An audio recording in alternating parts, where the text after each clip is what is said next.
This is the Sonos Ray soundbar, designed for those who have a need for some better audio in a smaller setting. It's also more affordable than some of the other soundbars that are offered by Sonos, and kind of one of the cheaper ways to actually get into the Sonos ecosystem for home entertainment.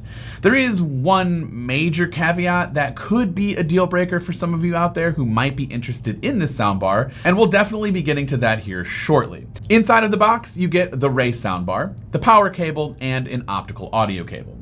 Now the design is similar to that of the Beam. We got that kind of mesh grille here on the front with plastic kind of surrounding the rest of the body.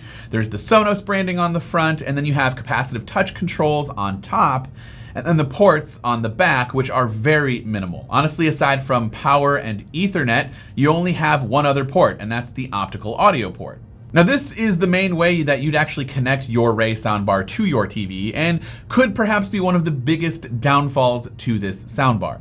Optical audio is fine in terms of actual audio playback. In fact, there's actually minimal lag, especially when gaming, but it does limit the way it interacts with your TV and remotes. Primarily, if you do not have a remote that supports IR, let's say it's an RF remote, then you will not be able to adjust the volume using the one remote that you use for all the other TV functions that you might need. Instead, you'll have to get up and use the touch buttons on the soundbar, or you can just use the Sonos app. If your TV remote supports IR, then you should be totally fine from this big issue, and there really won't be a lot of other issues. I mean, you are going to miss out on HDMI like CEC controls, but I mean, that might not be a big deal for you.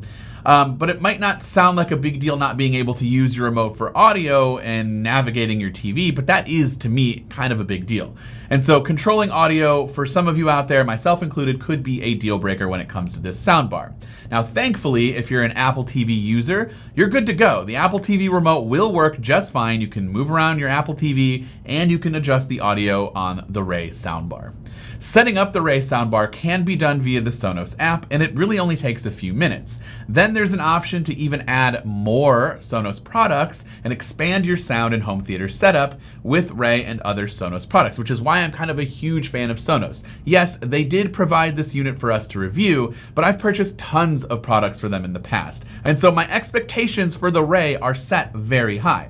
So if the soundbar is just not enough for your area, or you might want to pick up more, you could pick up a couple of Sonos Ones for left and right kind of, surround sound pairing, and then you can get a subwoofer for a bit more low end. But that's going to kind of defeat the whole cost effective purpose of the Ray. And so, again, this is also designed for smaller areas, so you might not even need it. And for me, this soundbar was fantastic for what it's designed for. I'm actually using it here in my office because I think that best simulates, again, what Sonos' intentions were when they made this soundbar. A very small space, kind of simulating maybe a smallish apartment or just a bonus room where you want something better than your TV speakers. I was pretty blown away at the sound quality, but then I immediately remembered that I had those expectations set pretty high. But when you kind of look at the whole package, to get this level of sound from something so small is still impressive. I mean, you're also not getting Dolby Atmos, which again could be a deal breaker for some of you, but you have to look at the price point and kind of what, again, this is designed for.